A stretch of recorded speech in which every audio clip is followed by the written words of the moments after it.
Welcome back to the debate. అగ్రరాజ్యం అమెరికాలో మళ్ళీ ట్రంప్ శకం ప్రారంభం కాబోతోందా?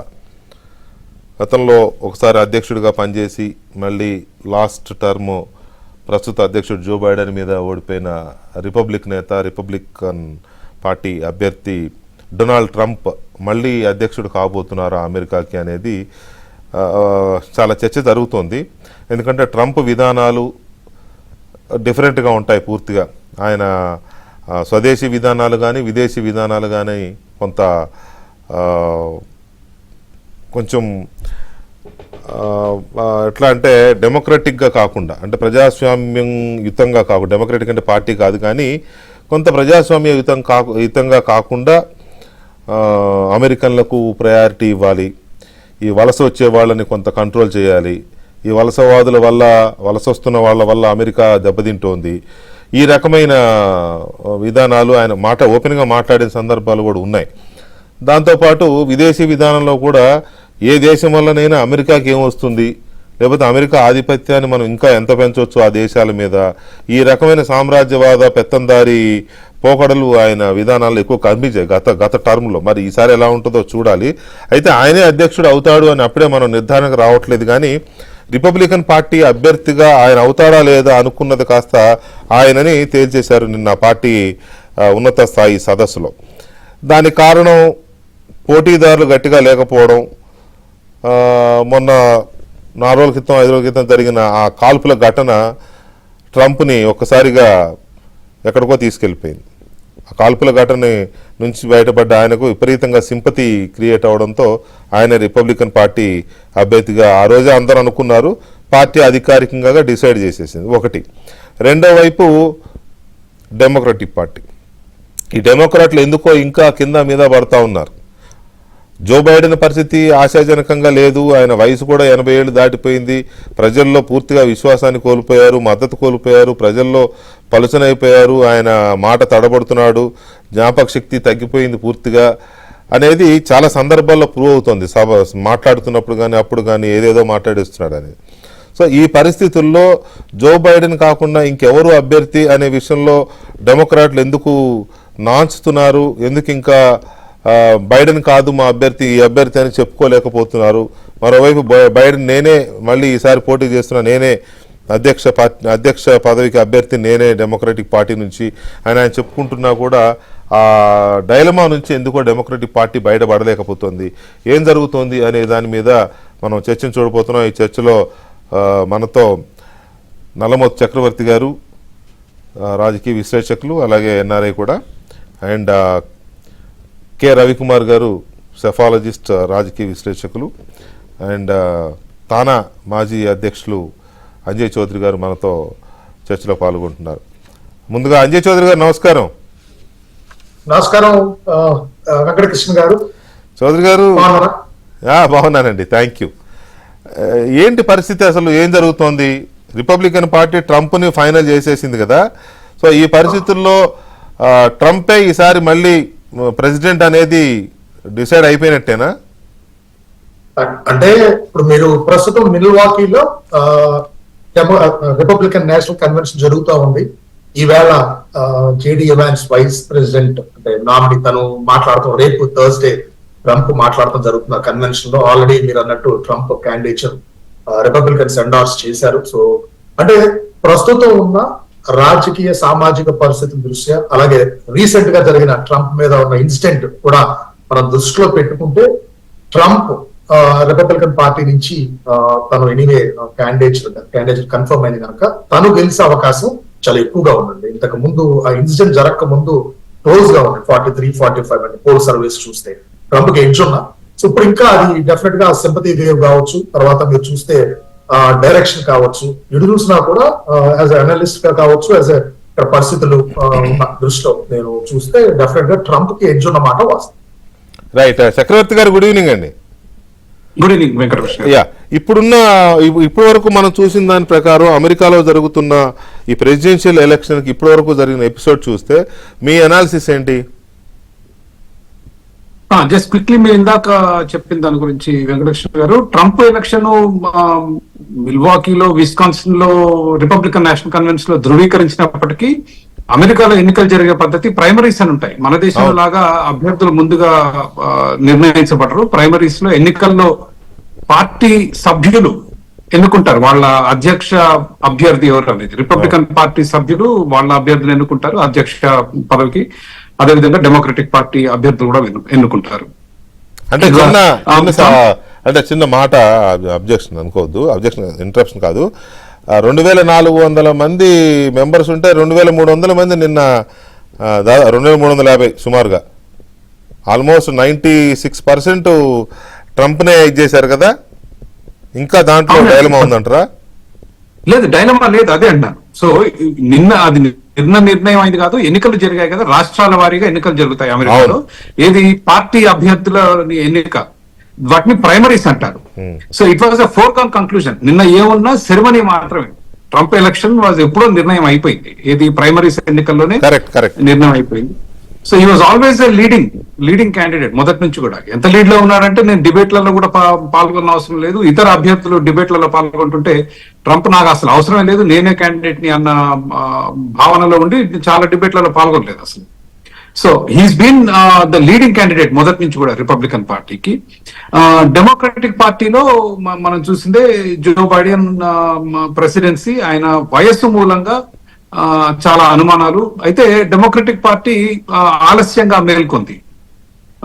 ఆయన రెండవ టర్మ్ కి పోటీ చేస్తాను అన్నప్పుడు పెద్దగా వ్యతిరేకించలేదు. కానీ ఎన్నికలు దగ్గరకు వస్తున్న కొద్దీ ఆయన వయసు రీత్యా ఉన్న ఆయన సమస్యలు మాట్లాడటం సడన్ గా ఆపేస్తాడు. ఉదాహరణకు మొన్న యుక్రెయిన్ ప్రెసిడెంట్ ని ప్యూటిన్ అని పిలిచాడు, రష్యా ప్రెసిడెంట్ పేరుని యుక్రెయిన్ ప్రెసిడెంట్ ని ఆ పేరు పెట్టి పిలిచాడు. అయ్యేసరికి డెమోక్రటిక్స్ పార్టీ వాళ్ళందరూ now they developing a cold feet. ఏది మనోడు గెలవడేమో, వేరేవాడిని ఎత్తుకాలేమో అని. సో ఆ సంక్షోభం ఒక పక్క నడుస్తుంది. ఇంకో పక్క రిపబ్లికన్ పార్టీలో ట్రంప్ చాలా గట్టిగా కాన్ఫిడెంట్ గా ముందుకు వెళ్తున్నాడు. అండ్ మొన్న ఆ కాల్చిన వ్యక్తి రిపబ్లికన్ పార్టీ రిజిస్టర్డ్ మెంబర్ అన్నారు. అది ఇంకా దర్యాప్తులో తేలాల్సింది కానీ, but as of now it looks like అదేదో డెమోక్రటిక్ పార్టీ యాక్టివిస్ట్ ట్రంప్ ను కాల్చినట్టు మనకు అనిపించట్లేదు. బట్ అయినప్పటికీ కూడా అతని ప్రవర్తన, ఏది కాల్పులు జరిగిన తర్వాత ట్రంప్ ప్రవర్తన ఏదైతుందో, you know the way he reacted right away, చేతి ఫిస్ట్ చేయి ఇట్లా చూపుతూ ఊపటం, అదే it was a very Brave gesture. So I think ఇవన్నీ కలిపి కూడితే ఇందాక అజయ్ చౌదరి గారు చెప్పినట్లు I think it looks very good chance Republicans గెలవడానికి. చాలా మంచి అవకాశం ఉన్నాయి. ప్లస్ మూడో అభ్యర్థి కూడా ఉన్నాడు, మర్చిపోతూ, రాబర్ట్ కెనడీ జూనియర్. అతను డెమోక్రటిక్ పార్టీ ఓట్లు చీలుస్తున్నాడు. అతనికి ఈ రోజు దాదాపు 9 నుంచి 10% ఓట్లు వచ్చే అవకాశం ఉంది. దాంట్లో నేను అనుకోవటం ఎక్కువగా డెమోక్రటిక్ పార్టీ ఓట్లు ఎక్కువ చీలుస్తాడు ఆయన. ఎందుకంటే కెనడీ ఫ్యామిలీకి చెందిన వ్యక్తి, అమెరికాలో మంచి ఇన్ఫ్లుయెన్స్, పాపులారిటీ ఉన్న వ్యక్తి రాబర్ట్ కెనడీ జూనియర్. సో ఇవన్నీ చూసుకుంటే Trump looks like very good chance, చాలా high chances to become the next president of the United States. Right. Ravikumar గారు, good evening. Good evening. Ravi, ఇప్పుడున్న పరిస్థితుల్లో ట్రంప్ కి కేక్ వాకే అనే ఇవే ఎక్కువ వినపడుతున్నాయి. అక్కడ నుంచి ఇప్పుడు మన వాళ్ళు చెప్పింది కానీ, లేకపోతే అమెరికన్ మ్యాగజైన్స్ కానీ, అమెరికన్ మీడియా కానీ, ఇవన్నీ చూస్తూ ఉంటే, అనాలిసిస్ చూస్తూ ఉంటే, అఫ్కోర్స్ అక్కడ మీడియాలో కూడా యాంటీ ట్రంప్ మీడియా కూడా చాలా బలంగా ఉంది, నో డౌట్. అయినా కూడా ట్రంప్ ఈసారి కేక్ వాకే ఆయనకి అధ్యక్ష పదవి అనే చర్చలే ఎక్కువగా ఉన్నాయి. యాజ్ ఎ సెఫాలజిస్ట్ మీ అనాలిసిస్ ఏంటి? ఇక్కడ ఒకటి అబ్జర్వ్ చేయాలి, Trump there is no other say. అక్కడ మన చక్రవర్తి గారు చెప్పినట్టు కానీ, అజయ్ చౌదరి గారు చెప్పినట్టు, యాజ్ ఆఫ్ నో ట్రంప్ తాలూకా విజిబిలిటీ గెయినింగ్ ఫ్యాక్టర్ అనేది ఎక్కువ ఉంది కాబట్టి ఆయన ఎలక్ట్ అవుతాడు అనేది అందరికీ కనిపిస్తుంది. But end of the day ఇక్కడ మీరు చూడాల్సింది ఏంటంటే, డెమోక్రాట్స్ ఆర్ వెరీ స్ట్రాంగ్. మీరు అబ్జర్వ్ చేస్తే ఎక్కడైతే బ్లాక్ పాపులేషన్ ఉంటుందో, ఆ బ్లాక్ పాపులేషన్ ఉన్న ప్రావిన్సెస్ లో గానీ, స్టేట్స్ లో గానీ, సో ఖచ్చితంగా డెమోక్రాట్స్ కి లీడ్ ఉంటది. మీరు సపోజ్ పెన్సిల్వేనియా తీసుకోండి, లేకపోతే ఫిలడెల్ఫియా తీసుకోండి. సో ఎక్కడైతే రిపబ్లికన్స్ వైట్స్ ఎక్కువ ఉన్నారో, అక్కడ అరౌండ్ 40-50 కౌంటీస్ లో లీడ్ వచ్చింది అనుకోండి, డెమోక్రాట్స్ ఇక్కడ అంతకన్నా ఎక్కువ లీడ్ తీసుకునే పరిస్థితి ఉంది. ట్రంప్ ఓడిపోయింది కూడా అక్కడే కదా, ఫిల్లీలోను పెన్సిల్వేనియాలోనే ట్రంప్ కి రివర్స్ అయినట్టుంది కదా లాస్ట్ టైం. అబ్సల్యూట్లీ నేను అదే చెప్తున్నాను. సో డెమోక్రాట్స్ ని అంత ఈజీగా తీసుకునేంత అవకాశం లేదు. Democrats are very strong. ఇక్కడ మనకి ఇండియాలో అయితే లెఫ్ట్ వింగ్ రైట్ వింగ్స్ ఎలా ఉంటాయో అక్కడ కూడా అంతే సిస్టమేటిక్ గా ఉంటారు కాబట్టి. రెండోది ఇక్కడ మీరు సింపుల్ ఎగ్జాంపుల్ ఇప్పుడు అబ్జర్వ్ చేస్తే మనకి నార్త్ ఇండియాలో బీజేపీ బలంగా ఉంటుంది, సౌత్ ఇండియాలో వీక్ గా ఉంటుంది. అవును. సో బీజేపీ వాళ్ళు బ్యాలెన్స్ చేసుకోవడానికి 100 కుట్రలు వేస్తారు. సో ఇక్కడ కూడా మీరు అబ్జర్వ్ చేస్తే ఇప్పుడు చక్రవర్తి గారు చాలా రైట్ పాయింట్ చెప్పారు. డెమోక్రాట్స్ ఎక్కడైతే స్ట్రాంగ్ గా ఉన్నారో ఇక్కడ రాబర్ట్ కెనడీ ఎవరైతే అమెరికన్ సిటిజన్ ఉన్నారో is a much influential and as a progressive gaining ఉంది తనకి. తను ఒక 10% ఓట్ షేర్ ని కానీ ఏమైనా అటు ఇటు కానీ ఏమైనా చేయగలిగాడే అనుకోండి, ట్రంప్ అనేది క్లియర్ వాకింగ్ అండ్ ఎగ్జిట్ అనేది క్లియర్ విజిబిలిటీ ఉంది. సో ఖచ్చితంగా ట్రంప్ కి గెలిచే అవకాశాలు ఎక్కువగా ఉంటాయి. అయితే ఇక్కడ మనం చూడాల్సింది ఏంటంటే బైడెన్ అడ్మినిస్ట్రేటివ్ ఫెయిల్యూర్స్ కూడా ఇక్కడ ఎక్కువగా ఉన్నాయి. యుఎస్ ఎకానమీ తాలూకా ప్రాబ్లమ్స్ ఉన్నాయి. సో అక్కడ కాస్ట్ ఆఫ్ లివింగ్ కానీ ఇన్ఫ్లేషన్ కానీ ఇవన్నీ కూడా మెజారిటీ రోల్ ప్లే చేస్తాయి. మీరు అబ్జర్వ్ చేస్తే అక్కడ మోర్ ఓవర్ డిబేట్స్ ఎక్కువగా ఉంటాయి. మళ్ళాగా ఇక్కడ ఇండియన్ సిస్టమ్ లో జరిగే ఎలక్షన్స్ కి అక్కడ జరిగే ఎలక్షన్స్ డిఫరెన్స్ ఉంది, రారు కదా. మనం మీరే పిలవాలి, ఇప్పుడు పిలిచినా రారు కదండి. పిలవాలి ఎందుకంటే శ్వేతపత్రాలు రిలీజ్ చేసే టైంలో మీరు పిలిస్తే అసలు విషయాలు బయటకు వస్తాయి. లేకపోతే ఏమవుతుంది, బోర్ గా ఫీల్ అవుతారు అందరూ. అవును. అలాంటి సిస్టమ్ రావాలని మనం కూడా కోరుకుందాం. ఇండియాలో కూడా అలాంటి సిస్టమ్ వస్తే it would be good. Because ఎందుకంటే people should have to know whom to vote అనేది. ఇక్కడ మెరిట్ అనేది కర్బ్ అయిపోతూ ఉంది మాట మన ఇండియన్ సిస్టమ్ లో. సో మెరిట్ తో పని లేకుండా పోతున్నది.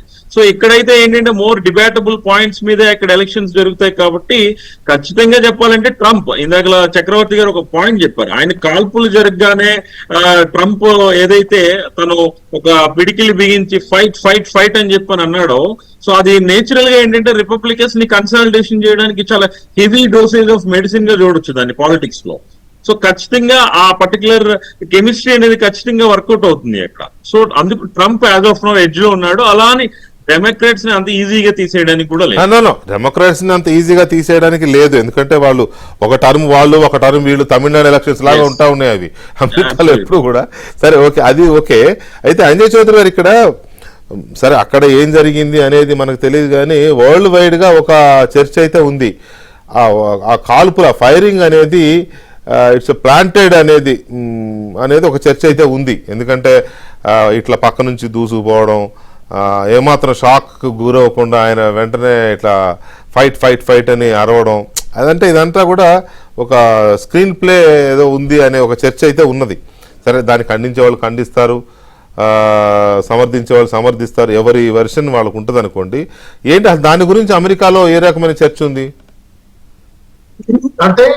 లేదండి, అంటే ఇప్పుడు అపోనెంట్స్ ఎలా అయినా దాన్ని అంటే మ్యానిపులేట్ చేయాలని ట్రై చేయొచ్చు, లేదా తనకున్న అడ్వాంటేజ్ ని కర్బ్ చేయాలని ట్రై చేయొచ్చు. కానీ ద వే ఇట్ హ్యాపెన్ మీరు చూస్తే ఇప్పుడు అది ఇట్స్ నాట్ ఈజీ. అప్పుడు తను ఉండి ఆ టైంలో ఇట్లా హీ వాజ్ వెరీ లక్కీ అండి.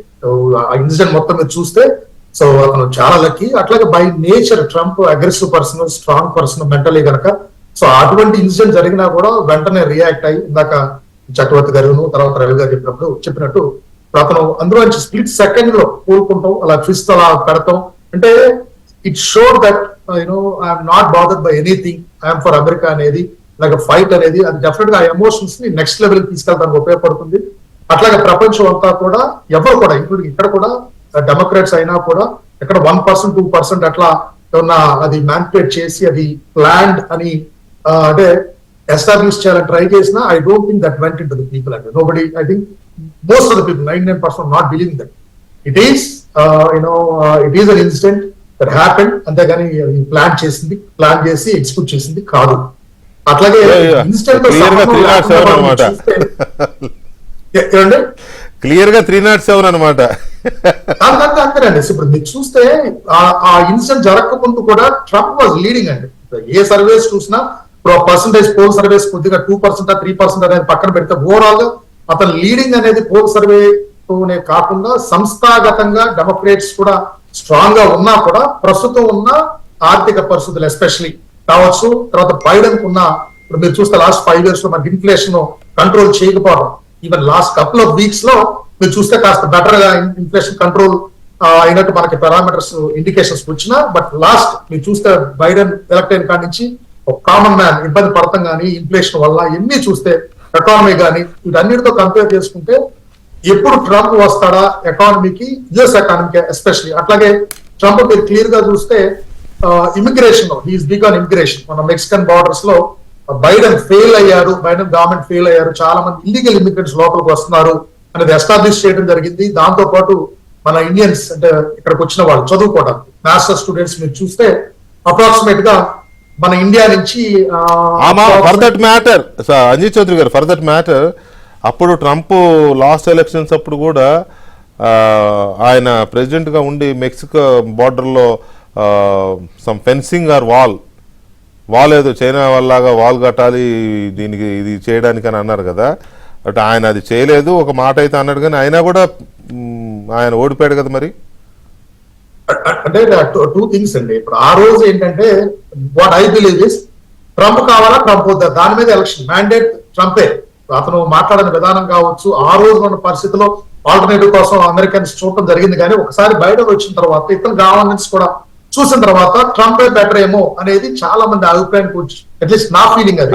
మరి దానికి మీరు ఎస్టాబ్లిష్ చేయడానికి ఫ్యాక్ట్స్ ఇవాళ ఎకానమీ కావచ్చు, ఇన్ఫ్లేషన్ కావచ్చు, ఇక్కడ ఉన్న మన చూస్తున్నారు ఇక్కడ జాబ్ ఇవాళ జాబ్స్ ఎంత టైట్ గా చాలా క్రైసిస్ ఇండియన్స్ ఇవాళ రాంగ్ అనేది క్రైసిస్ గురించి మనం మాట్లాడదాం చౌదరి గారు. క్రైసిస్ గురించి, ఎందుకంటే అదే ఇప్పుడు అమెరికా ఆర్థిక విధానాలే ఎలక్షన్స్ కూడా ప్రభావితం చేస్తున్నాయి, ప్రపంచాన్ని కూడా అవే ప్రభావితం చేస్తున్నాయి. కాబట్టి అది చాలా ఇంపార్టెంట్. బట్ దాన్ని మనం మాట్లాడదాం.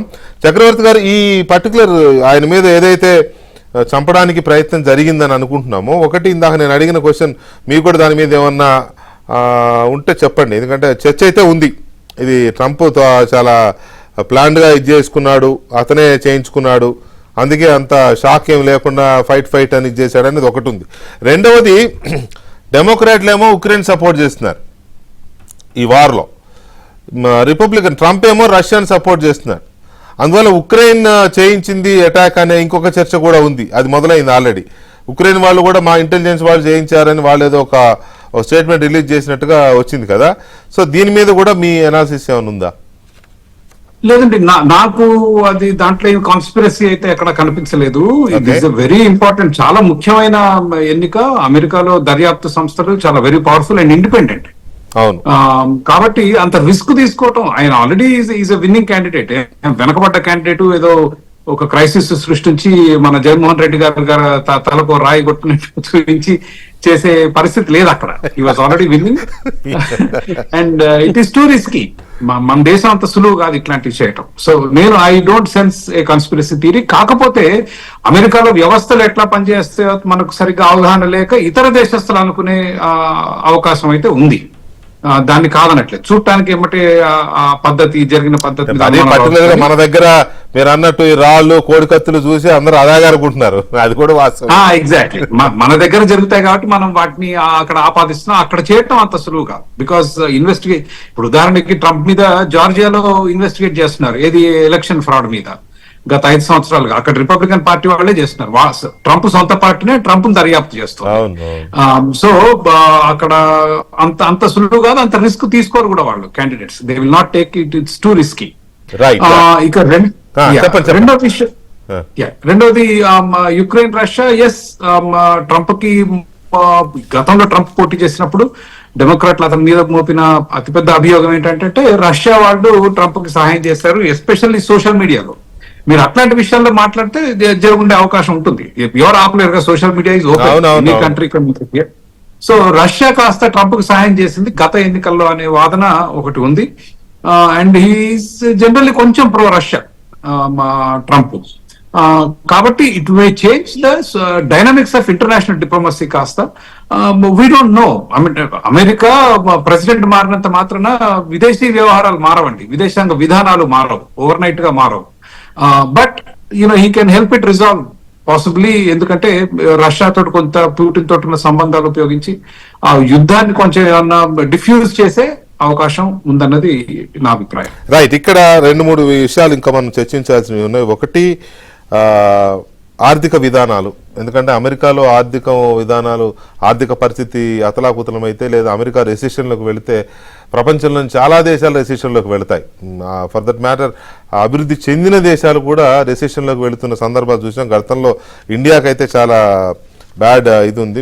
మిగతా దేశాలు కుదేలైపోయినాయి, భారతదేశం కొంత నిలదొక్కుకోగలిగింది. మన్మోహన్ సింగ్ గారు కానీ ఆ తర్వాత వచ్చిన ఆర్థిక మంత్రుల్లో కొంత చాకచక్యం వల్ల నిలదొక్కున్నాం, కానీ దాని ఇంపాక్ట్ చాలా ఎక్కువ ఉంది. ఇప్పుడైతే అమెరికాలో ఉద్యోగాలు లేక చాలామంది పర్టికులర్గా విదేశాల నుంచి వచ్చే ఇండియా నుంచి వెళ్ళే అభ్యర్థులు విద్యార్థులు లాంటి వాళ్ళు చాలా ఇబ్బంది పడుతున్నారు. సో దీని ఇంపాక్ట్ ఎలా ఉండబోతోంది అనేది ఒకటి ఉంది. రెండవది డెమోక్రాట్లు ఇప్పటి వరకు అయితే ఇంకా ఇంకేదో డైలమా లేకపోతే బైడెనేనా అని కొద్దిగా పేర్లు వస్తున్నాయి. మిషెల్ ఒబామా అని పెట్టే అవకాశం ఉంది అనే చర్చలు కూడా నడుస్తున్నాయి. సో ఒకవేళ సడన్గా ఓవర్నైట్ మిషెల్ ఒబామాని కనుక అదేమైతే ఒబామాకున్న గుడ్ విల్ మంచి నేమ్ ఉంది కాబట్టి, పైగా మిషెల్ ఒబామా కూడా మంచి పేరు తెచ్చుకుంది ఆమె ఫస్ట్ లేడీగా ఉన్నప్పుడు. సో ఎంతవరకు ఒకవేళ మిషెల్ ఒబామా రంగంలోకి దిగితే ట్రంప్ పరిస్థితి ఎలా ఉంటుంది అనేది కూడా ఒకటి చర్చ ఉంది. మూడోది ఇప్పుడు ఈయన వైస్ ప్రెసిడెంట్గా ఎంచుకున్న జేడీ వాన్స్, ఆయన భార్య ఇండియన్, పర్టికులర్గా తెలుగు లేడీ. సో ఇప్పుడేమో ఎగ్జిస్టింగ్ ప్రెసిడెంట్ దగ్గర వైస్ ప్రెసిడెంట్గా ఉన్న కమలా హారిస్ గారు ఇండియన్. ఇప్పుడు మళ్ళీ ఈయన ఇండియన్ ఫ్యామిలీని ఎంచుకున్నాడు ఒక రకంగా చెప్పాలంటే. సో అప్పుడు ఇండియన్ ఎంచుకుంటే బైడెన్ గెలిచాడు కాబట్టి ఇప్పుడు ఇండియన్స్ని అట్రాక్ట్ చేయడానికి రవి గారు ఎందుకు డెమోక్రాట్లు లాస్ట్ టైం వేసిన ఎత్తుగడనే వీళ్ళు కూడా వేశారు. ఒక ఇండియన్ మూలాలంటే ఆ జేడీ వ్యాన్స్కి లేకపోవచ్చు, కానీ ఆయన వైఫ్ ఇండియన్ కాబట్టి కాస్త ఇండియన్స్ ఆలోచించే అవకాశం ఉంటుంది కదా, దాంతో ఇది చేశారనుకోవాలా, లేకపోతే ఇంకా వేరే కారణాలు ఏమన్నా మీకేమనిపిస్తుంది దీంట్లో వైస్ ప్రెసిడెంట్ క్యాండిడేట్స్? మరి అలా అనుకుంటే కమలా హారిస్ కూడా ఇండియన్ ఆరిజినే కాబట్టి వాళ్ళకి కూడా మీకు అన్నిటికన్నా సర్ప్రైజింగ్ 2020లో నరేంద్ర మోడీ గారు హౌడీ మోడీ అనే క్యాంపెయిన్ చేసి ట్రంప్ కి మద్దతు ప్రకటించిన తర్వాత సర్కార్ అని చెప్పారు కదా అప్పుడు. అదే అండి, దట్ వాజ్ ఎ మేజర్ డిబెకల్. అయినా he lost his credibility on the Indian diaspora కదా. ఒక ప్రైమ్ మినిస్టర్ ఆఫ్ ఇండియా మంచి స్వింగ్ లో ఉంది మోడీ ఇమేజ్ కూడా ఆ టైంలో. అలాంటి టైంలో he has went there and supported. But ఆ టైంలో కూడా ఇండియన్స్ ఏమి మోడీ చెప్పాడని చెప్పి ట్రంప్ కోట్లేదు కదా. It's all depends on the local conditions and all. మీకు ఇందాక నేను అంటున్నది కూడా అదే రవి గారు.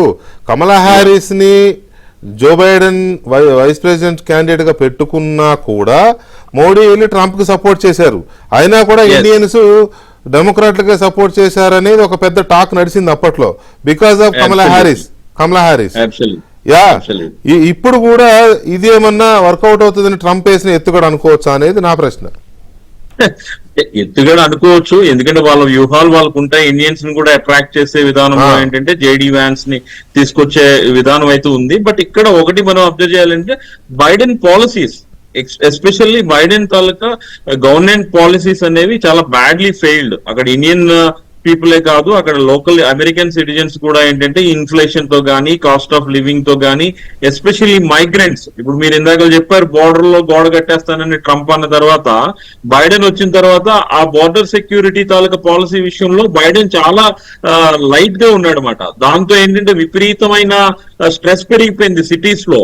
ఈవెన్ డెమోక్రటిక్ సంబంధించిన మేయర్సే అరే సిటీ పాపులేషన్ పెరుగుతూ ఉంది, బడ్జెట్స్ ని మేము అకామిడేట్ చేయడంలో కూడా మాకు ఇబ్బంది అవుతుందని చెప్పి కంప్లైంట్ ఇచ్చిన పరిస్థితి కూడా ఉంది. సో ఇవన్నీ కూడా ఏంటంటే బైడెన్ కి పాలసీస్ మైనస్.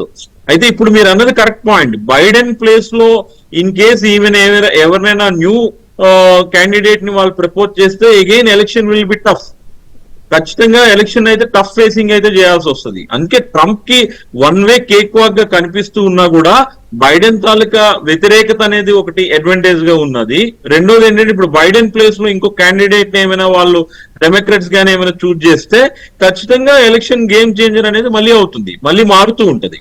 మూడో పాయింట్ మీరు ఇందాక మాట్లాడినప్పుడు మన చక్రవర్తి గారు చెప్పారు, ఆ కాన్స్పిరసీస్ అన్న విషయంలో ఏంటంటే మనం అంతగా ఆలోచించక్కర్లేదు. ఎందుకంటే అమెరికన్ సీక్రెట్ సర్వీసెస్ అనేది వాళ్ళ ప్రెసిడెంట్స్ కి, ఎక్స్ ప్రెసిడెంట్స్ కి సెక్యూరిటీ సర్వీసెస్ ఇచ్చే బిగ్గెస్ట్ సెక్యూరిటీ ఏజెన్సీ అది. వాళ్ళు అంత ఈజీగా ఉంటారని అయితే నేను అనుకోను. సో ఆ కాన్స్పిరసీ మోడల్ మనం పట్టించుకోక్కర్లా. రైట్. అజయ్ చౌదరి గారు, ఇక్కడ మార్కో రూబియో డెమోక్రటిక్ పార్టీలో చాలా స్ట్రాంగ్ ఇదని అనుకున్నారు. ఆయన ముందు నుంచి ఉన్నదే కదా టాక్, వైస్ ప్రెసిడెన్షియల్ క్యాండిడేట్ గా ఆయన పరిశీలిస్తారనే వార్తలు కూడా వచ్చినాయి. నిజానికి కూడా ఏ రకంగా చూసినా అతనే స్ట్రాంగ్ అనే ఇది వచ్చినా కూడా ఎందుకు ట్రంప్ జేడీ వ్యాన్స్ని ఎంచుకోవడం కారణం ఏంటి? దాంట్లో ఇండియా అనే ఒక ఫ్యాక్టర్ ఏమన్నా పనిచేసిందా? అలాగే ఇందాక నేను అన్నట్టుగా సపోజ్ డెమోక్రాట్స్ కనుక మిషెల్ ఒబామాని ఒకవేళ దింపితే, బైడెన్ కాదు అని దింపితే, అప్పుడు ఏమైనా సీన్ మారే అవకాశం ఉందా? టఫ్ ఫైట్ కానీ లేకపోతే అటు మొగ్గే అవకాశం కానీ డెమోక్రాట్ వైపు అట్లా ఏమైనా ఉందా? తప్పకుండా. ముందు మనం మార్కో రూబియోని, అంటే even though Marco Rubio famous అయినా కూడా రిపబ్లికన్స్ లో తను వైస్ ప్రెసిడెంట్ గా ఎందుకు నామినేట్ చేయలేదు, సెలెక్ట్ చేయలేదు అన్న దానికి సో నా టేక్ ఏంటంటే ఓవరాల్ గా రిపబ్లికన్స్ కి ట్రంప్ కి ఎంత ఫేవరబుల్ ఉందంటే, మార్కో రూబియో బాగా పాపులర్ అయినా దే డోంట్ వాంట్ ఆ పాజిటివ్ గా కానీ నెగిటివ్ గా కానీ అతని ఇన్ఫ్లుయెన్స్ ఉండటం కానీ అది పార్టీకి it's a strategy basically. They don't want to disturb anything. They don't want Marco Rubio selection to polarize anyway, even positive గా నెగిటివ్ గా. సో వాళ్ళ మైండ్ లో ఏమి ఉంటుందంటే JD Vance is just a senator to Ohio. ముందు జేడీ వ్యాన్స్ ఎవరికి తెలియదు చాలా మందికి, especially is not very popular. కాకపోతే ఏంటంటే ఈ comes with a clean slate. అట్లాగే ఆయన ఒక జీవిత చరిత్ర తీసుకున్నా, సో అంటే family where he came from అన్ని కూడా ఆ మూలాలు చూసుకుంటే చిన్నప్పుడు వాళ్ళ ఫాదర్ అబాండన్ చేసేట ఫ్యామిలీని పట్టించుకోవాలి. చిన్న స్టేజ్ నుంచి అతను కష్టపడి పైకి వచ్చి ఇవాళ yellow law degree, that's where అంటే మన ఉషా వ్యాన్స్ గాని ఉషా చిల్పూర్ గాని వాళ్ళిద్దరూ కలిసింది అక్కడే, ఇది ఏల్ లో గ్రాడ్యుయేట్ లా అయిపోయింది. సో అందుకని ఏంటంటే అతను స్టోరీ ఇన్స్పిరేషనల్ గా ఉండటం, అట్లాగే క్లీన్ గా ఉండటం స్లేట్. డెఫినెట్ గా ఇవన్నీ కూడా స్ట్రాటజీలు ఏంటంటే they want to just way everything. దాంతో పాటు సో కంప్లీట్ గా ఒక అంటే ఇండియన్ ఆరిజిన్ ఉన్న ఉషా వ్యాన్స్ లేకపోతే ఉషా చింపూర్ గారిని దృష్టిలో పెట్టుకుని జేడీ వ్యాన్స్ సెలెక్ట్ చేశారని నేను అనుకుంటున్నాను. కాకపోతే ఈ స్ట్రాటజీలో అది కూడా ఒక 10% 5% ఆ రోల్ ప్లే చేసిందని బిలీవ్ చేస్తా ఉన్నాం. సో కాంబినేషన్ అన్ని జాగ్రత్తగా వెయిట్ చేసుకుని వాళ్ళు డెసిషన్ తీసుకుంటారు. అది పాయింట్ నెంబర్ 1. 2, ఇప్పుడు క్యాండిడేట్ ని మార్చడం బేసిక్ గా రిపబ్లికన్స్ కి క్లియర్ పాత్ ఉందండి. ట్రంప్ ఈజ్ అవర్ క్యాండిడేట్ అనేది. డెమోక్రాట్స్ వచ్చేపాటికి ఏంటంటే వాళ్ళు ఇంకా వాళ్ళ నేషనల్ కన్వెన్షన్ ఎక్కడ ఇంకా అనౌన్స్ చేయలేదు, problem next month. So speculations కానీ రూమర్స్ కానీ బ్యాక్ ఎండ్ లో ఆయన మార్చాలి అనేది ఉన్నమాట వాస్తవం. సో మీరు చూస్తే రీడింగ్ మల్టిపుల్ బ్లాగ్స్, అందులో ఏంటంటే హాలీవుడ్ నుంచి ఫండింగ్ మేము కట్ చేస్తాం, ఆయన మార్చాలి ఎందుకంటే ఆయన గెలిచే అవకాశం లేదు. ఇదంతా కూడా ఏంటంటే సోషల్ మీడియా కావచ్చు బ్యాక్ ఎండ్ లో జరుగుతుంది. ఉన్నా కూడా మిషెల్ ఒబామాని పెడితే బెటర్ గా ఉంటుందా? Probably it might that's one strategy. At the same time నేను పర్సనల్ లెవెల్లో ప్రస్తుతం ఉన్న పరిస్థితులు, ఈవేళ ఆర్థిక పరిస్థితులు కావచ్చు, రాజకీయ పరిస్థితులు కావచ్చు, అమెరికన్ థాట్ ప్రాసెస్ కావచ్చు, తర్వాత ఇమిగ్రెంట్స్ థాట్ ప్రాసెస్ ఎన్ని దృష్టిలో పెట్టుకుని లాస్ట్ ఇన్ఫ్లేషన్ ఇవన్నీ కూడా దృష్టిలో పెట్టుకుంటే క్యాండిడేచర్ మార్చడం వల్ల కొంత పోలరైజ్ అటు ఇటు అయ్యే అవకాశం ఉందేమో కానీ, but it won't be at a magnitude where it will dictate the presidential elections. అంటే క్యాండిడేట్ ట్రంప్ కాకుండా డెమోక్రేట్స్ నుంచి గెలిచే అవకాశం అంటే వన్స్ అగైన్ ఇంకా నవంబర్ ఎలక్షన్స్ చాలా టైం ఉంది, థింగ్స్ కెన్ చేంజ్. కానీ బట్ నా ఒపీనియన్ లో ఎవరిని పెట్టినా కూడా ట్రంప్ హ్యాస్ అన్ అడ్వాంటేజ్. అది వాళ్ళ individual qualities what they bring to the table కంటే కూడా ప్రస్తుతం ఉన్న పరిస్థితులు కూడా they will super seed any candidate అనేది నేను బిలీవ్ చేస్తాను. రైట్. చక్రవర్తి గారు ఇక్కడ 2 విషయాలు కనపడుతున్నాయి. ఒకటి, ఒకవేళ డెమోక్రాట్లు కనుక మిషెల్ ఒబామాని, అంటే చర్చ బాగా అయితే ఉంది, బైడెన్ ఏదో అలా అంటున్నారు కానీ మార్చేస్తారు, ఎందుకంటే ఆయన మొన్న కూడా మళ్ళీ ఎక్కడో ఫంబుల్ అయ్యాడు కదా.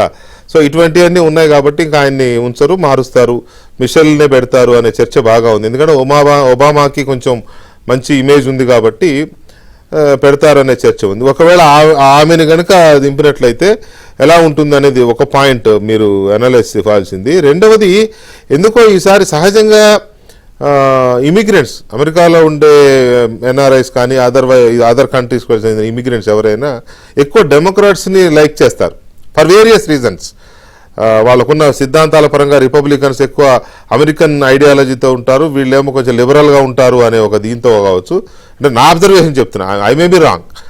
ఇమిగ్రెంట్స్ ఎక్కువగా డెమోక్రాట్స్ వైపు ఉంటారు. కానీ ఈసారి ఎందుకో ఇప్పుడు ఆయన చౌదరి గారు లైట్గా టచ్ చేశారు, వాస్తవం కూడా అది, ఇమిగ్రెంట్స్ కూడా ట్రంప్ రావాలని కోరుకుంటున్నారు, మరి ఎందుకో తెలియదు. సో ఈ రెండిటికి ఒకవేళ మిషన్లు పెడితే ఎలా ఉంటుంది, ఇమిగ్రెంట్స్ ఎందుకు అలా ఆలోచిస్తున్నారు? 2 ఓకే, మొట్టమొదటిది వెంకటకృష్ణ గారు, అమెరికాలో ఎన్నికలు చాలా వింతగా ఉంటాయి. నేను దాదాపు 18 సంవత్సరాలు ఉన్నాను న్యూయార్క్ లో. మాకు అసలు అమెరికా ప్రెసిడెన్షియల్ ఎలక్షన్స్ జరుగుతున్నట్టు అసలు ఎక్కడ హడావిడి ఉండదు. American elections happen only in swing states అంటారు. ఒక 8-9 రాష్ట్రాల్లో ఎవరు గెలుస్తారో తెలియదు. రాష్ట్రాలు ఇప్పుడు కాలిఫోర్నియా ఉందనుకోండి, అసలు మీకు అమెరికా ప్రెసిడెన్షియల్ ఎలక్షన్స్ హడావిడి అసలు కాలిఫోర్నియాలో ఉండదు. కాలిఫోర్నియా ఆ దేశంలో 20% in terms of votes, 5th largest economy in the world if California becomes a country.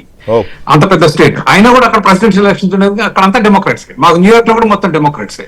So మీకు 51% మెజారిటీ ఒకసారి వచ్చిన తర్వాత మీకు 90% వచ్చినా కూడా దానివల్ల అసలు మీకు ఎటువంటి లాభం ఉండదు. I don't know if I made sense. ఒక రాష్ట్రంలో మీకు 51% దాటిన తర్వాత ఇంకా మీకు ఎన్ని ఓట్లు వచ్చినా లాభం ఉండదు. సో అన్డిసైడెడ్ స్టేట్స్ ఏవైతే ఉంటాయో అక్కడే జరుగుద్ది ఎన్నిక. So it becomes very important. In terms of Michelle Obama నేను విన్నది ఏంటంటే that she might not be an alternate candidate. California governor పేరు ఒకటి విన్నాను. But even then blacks in the United States అండి, నల్లవాళ్ళు దాదాపు 90% పైచిలకు they all vote for Democrats. అవును.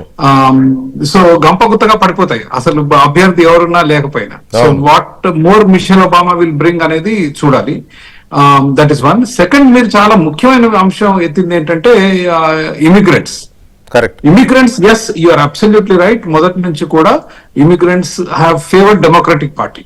వాళ్ళు వేరే దేశాల నుంచి వచ్చినప్పుడు దే ఫీల్ మైనారిటీస్ ఎవరైతే ఉంటారో వాళ్ళకి డెమోక్రటిక్ పార్టీ ఫేవరబుల్ గా ఉంటుంది అనే ఒక అపోహ. అండ్ డెమోక్రటిక్ పార్టీ మన కాంగ్రెస్ పార్టీ, అందుకే చెప్పబోతున్నాను. డెమోక్రటిక్ పార్టీ భారతదేశంలో కాంగ్రెస్ పార్టీ లాగానే it's leftist party. So they are more focused on welfare schemes, ఉచితాలు, ఇట్లాంటి వాటి మీద ఫోకస్ పెడతారు. Republicans are more about economy, you know, low taxation, low regulation, free trade, ఇట్లాంటి వాటి మీద ఎక్కువ దృష్టి పెడతారు. But however Indians of late, భారతీయులు అమెరికాలో అత్యంత సంపన్నమైన ఒక గ్రూప్ గా ఎమర్జ్ అయ్యారు ఈ రోజు. They are wealthier than Americans. అమెరికాలో ఉన్న అమెరికన్స్, యావరేజ్ అమెరికన్ కన్నా, యావరేజ్ వైట్స్ కన్నా కూడా అధిక ధనవంతులు. So now the equations are changing. Especially గతంలో మీరు అన్నట్లు మోడీ గారు ట్రంప్ క్యాంపెయిన్ చేయటం, there is a shift in how Indians think in terms of politics, because taxation is a very big issue, income tax akada, and they are, you know, more Indians are moving. I don't think even 50% will favor. Gatamlo 70-80% Indians Democratic Party వైపు ఉండేవాళ్ళు, ఏది in the blacks లాగా నేను కొత్తలో వెళ్ళినప్పుడు. But there is a shift now towards Republican Party. And I think it will be have to be seen. So I have to be seen. But still, at the end of the day, Venkatakrishna garu, we are not a significant enough number to change the outcome. ఏది presidential election ఎవరు గెలుస్తారని నిర్ణయించేంత సంఖ్యలో మనం లేవు. ఈ రోజు కూడా నాకు తెలిసి 1 million votes ఎంతో ఉంటాయి. ఇట్స్ నాట్ సిగ్నిఫికెంట్ కదా. ఏదండి టోటల్ పాపులేషన్ లో Indians percentage? Yeah, I think it's less than 1%. If I remember correctly. I heard that 1.5 it is. Okay. Plus ఓట్లు ఉండాలిగా, అదొకటి. అవునవును, ఓట్లు ఉండాలి. All the citizens also. అవును. అది. సో లాంగ్ స్టోరీ షార్ట్ ఏంటంటే అన్డిసైడెడ్ స్టేట్స్, ఇది పెన్సిల్వేనియా కానీ ఇట్లాంటి స్టేట్స్ ఏవైతే ఉన్నాయో అక్కడ ఇండియన్స్ ఎంతమంది ఉంటారు అనేది ఒకటి చూసుకోవాలి. అండ్ అక్కడ immigrants, as I said, those 8-9 states will decide అండి. I think the undecided states are about 7 or 8 ఉన్నాయి. ఉన్నాయండి, ఫిలడెల్ఫియా, పెన్సిల్వేనియా, అరిజోనా ఉన్నాయి 8. 8-9 ఉన్నాయి. ఐ హ్యాడ్ ఎ లిస్ట్ ఇక్కడెక్కడో. So Arizona, Georgia, Michigan, Nevada, North Carolina, Pennsylvania and Wisconsin లో ఇప్పుడు Republican national convention అవుతుంది. అక్కడే అవుతుంది ఎన్నిక. ఇంకా వేరే దగ్గర అసలు పెద్ద గొడవ ఉండదు మీకు. అసలు ఎన్నికలు అవుతున్నట్టు కూడా పెద్దగా తెలియదు. సో అక్కడ ఇండియన్ పాపులేషన్ అంత సిగ్నిఫికెంట్ కాకపోవచ్చు. Immigrant might not be an issue. So will have to wait and see. So right. Ravi గారు, మీ అనాలిసిస్ ఏంటి? ఒకవేళ క్యాండిడేట్ ను మారిస్తే, డెమోక్రాట్లు క్యాండిడేట్ మారుస్తారనే నేను కూడా అనుకుంటున్నాను. ఎందుకంటే బైడెన్ అంత ఇదిగా దొరికిపోతా ఉంటే పాపం మాట్లాడలేను. అఫ్కోర్స్ ఆయన తప్పు కాదు, ఏజ్ ఫ్యాక్టర్ అనుకోండి. అంత ఇదిగా ఇదవుతున్నప్పుడు మార్చకపోతే. వెంకటకృష్ణ గారు, మీకు ఇక్కడ ఒక ఇంట్రెస్టింగ్ ఇన్పుట్ కూడా చెప్తాను. మీరు you have to verify on that. Please. దీనికి ఇప్పుడు బైడెన్ కి మన ఆంధ్రప్రదేశ్ ప్రభుత్వానికి కూడా సంబంధం ఉన్నదనేది నా దగ్గర ఒక చిన్న ఇన్పుట్. ఎందుకంటే ఆంధ్రప్రదేశ్ ప్రభుత్వంలో బీచ్ శాండ్ మైనింగ్ మీద కాంగ్రెస్ ప్రభుత్వంలో కేవీపీ రామచంద్రరావు గారికి రెడ్ కార్నర్ నోటీసెస్ ఇష్యూ చేసిందన్న విషయం మీ అందరికీ తెలుసు. అవును, అప్పుడు ఇచ్చారు. అవును, ఇచ్చారు కదా. ఆ పర్టికులర్ పర్సన్ ఎవరైతే ఉక్రెయిన్ ట్రేడర్ ఉన్నాడో ఆ ఉక్రెయిన్ ట్రేడర్ జై బైడెన్ మనిషి. ఓహో. 2019 తర్వాత అధికారంలోకి వచ్చిన తర్వాత Andhra Pradesh CID no objection certificate అతనికి ఇస్తే ఉక్రెయిన్ నుండి ఆయన బెయిల్అవుట్ అవుతాడు అనేది వాళ్ళు డీల్ చేశారు అనేది నా దగ్గర ఉన్న ఇన్పుట్. ప్రస్తుత ప్రభుత్వమా? ప్రస్తుత ప్రభుత్వం కాదు, జగన్మోహన్ రెడ్డి 2019 నుండి. ఎస్, ఆ ప్రభుత్వంలో వాళ్ళు ఇక్కడ ప్రభుత్వాన్ని అప్రోచ్ అయ్యారు. ఆ ట్రేడర్ అనేవాడు అప్రోచ్ అయ్యాడు. He offered a very big million sum of monies for the people to get an NOC from the APCID. Because APCID only వాళ్ళ రెడ్ కార్నర్ నోటీస్ ఇచ్చిన తర్వాత ఇక్కడ అధికారులను ప్రలోభ పెట్టారు, కోట్ల రూపాయల డబ్బులు ముడుపులు చెల్లించారు ఈ బీచ్ శాండింగ్ మైనింగ్ సంబంధించిన దాని మీద. అప్పుడే కదా కేవీపీ గారికి నోటీసెస్ ఇవ్వడం, అమెరికా ఎల్లకన్నా బ్యాన్ చేయడం జరిగింది. అవును. సో నేను అనేది ఏంటంటే ప్రపంచ దేశాల్లో మన చక్రవర్తి గారు అన్నట్టు మనం అక్కడ ఇండియన్స్ డెసిషన్ మేకింగ్ కాకపోవచ్చు కానీ ప్రెసిడెన్షియల్ ఎలక్షన్ లో మాత్రం but roots are very strong. మనం బిజినెస్ పాయింట్ ఆఫ్ వ్యూలో Indians wherever we go we are always follows అన్నట్టుగా ఉంది అక్కడ. కానీ గ్రేట్ అండి మన వాళ్ళు. జగన్మోహన్ రెడ్డి గారి రెజ్యూమ్లో చాలా చరిత్రలు తిరగరాశారు. సో ఈ ఇన్పుట్ అనేది చాలా కీలకమైన ఇన్పుట్. ఎందుకు చెప్పానంటే చక్రవర్తి గారు చెప్తున్నారు కాబట్టి ఇండియన్ పాపులేషన్ 1% ఉన్నా కూడా మనకి 1%, 1.5% ఉంటుంది. అంత కీలకం కాకపోవచ్చు అని కానీ బట్ ఎలా కీలకం అనేది నేను ఇప్పుడు మీకు చెప్పాను. ఇలాంటి చేయడంలో ఇలాంటి విషయాల్లో వీఆర్ వెరీ ఇంపార్టెంట్. అంటే మీరు కూడా అక్కడ ఎలక్షన్ ని వెళ్ళి మరి కొన్ని చూసి వచ్చి ఉంటారు కదా. నేను అదే అడుగుతున్నా, ఒకవేళ మిసెస్ ఒబామాని కనుక పెడితే ఏమన్నా ఇది మారే అవకాశం ఉంది? ఈ చర్చ సింపుల్ లాజిక్ సార్. ఇందాక చక్రవర్తి గారు చాలా క్లియర్ గా చెప్పినట్టు ఏంటంటే డెమోక్రాట్స్ అనే వాళ్ళు వెల్ఫేర్ బేస్డ్ పాలసీస్ మీద ముందుకు వస్తారు, లిబరల్ గా ఉంటారు. రిపబ్లికన్స్ అనే వాళ్ళు ఏంటంటే చాలా స్ట్రింజెంట్ పాలసీస్ తో ఉంటారు. ఇందాకలే చెప్పా బార్డర్ సెక్యూరిటీ పాలసీ విషయంలో ట్రంప్ గోడ కడతానంటే బైడెన్ గోడ అవసరం లేదు, వదిలేశాడు పూర్తిగా. బార్డర్ నే వదిలేశాడు ట్రంప్. మీరు నమ్మరు 36 స్టేట్స్ లో population is more than American population, migrants population, Americans minorities అయిపోయారా? మైనారిటీస్ అయిపోయే పరిస్థితి ఉంది. సో ఇవన్నీ ఉన్నాయి. సో బట్ ఇక్కడ ఏంటంటే డెమోక్రాట్స్ అనే వాళ్ళు గంపు గుర్తుగా ఓట్లేస్తారు. ఇక్కడ మన ముస్లిం మైనారిటీ పాపులేషన్ ఎలా కాంగ్రెస్ పార్టీతో ఇంక్లైన్డ్ గా ఉంటుందో అలా డెమోక్రాట్స్ ఏంటంటే బ్లాక్స్ అనే వాళ్ళు ఏంటంటే డెమోక్రాట్స్ తో క్యారీ అవుతూ ఉన్నారు వాళ్ళు ఓవర్ ద పీరియడ్. ఎందుకంటే వాళ్ళకి ఆ ఎన్విరాన్మెంట్, ఆ ఫ్రెండ్లీనెస్ వాళ్ళతో ఉంటది అనేది వాళ్ళ తాలూకా నమ్మకం. సో ఇప్పుడు మీరు చెప్పిన ఆరిజోనా గానీ, మిచిగన్ గానీ, నార్త్ కేరళైనా గానీ ఇక్కడ ఏవైతే జరుగుతున్నాయో మీరు అంతేందుకు టెక్సస్ లాంటి స్టేట్స్ లో రిపబ్లికన్స్ కి స్ట్రాంగెస్ట్ బేస్ ఉన్న టెక్సస్ లో కూడా డెమోక్రాట్స్ స్ట్రాంగ్ అయ్యారు. మొన్న ట్రంప్ చాలా హెవీ కంటెస్ట్ ఫేస్ చేయాల్సి వచ్చింది 2020లో.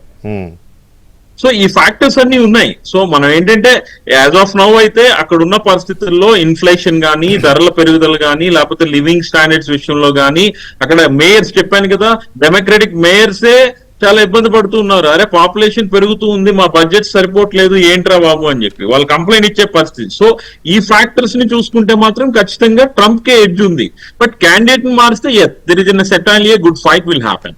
రైట్. అమెరికాలో వెంకటకృష్ణ గారు, చిన్న కరెక్షన్, అమెరికన్స్ మైనారిటీస్ కాదండి, వైట్స్ మైనారిటీస్ అయ్యారు. వైట్స్ మైనారిటీస్ అయ్యారు.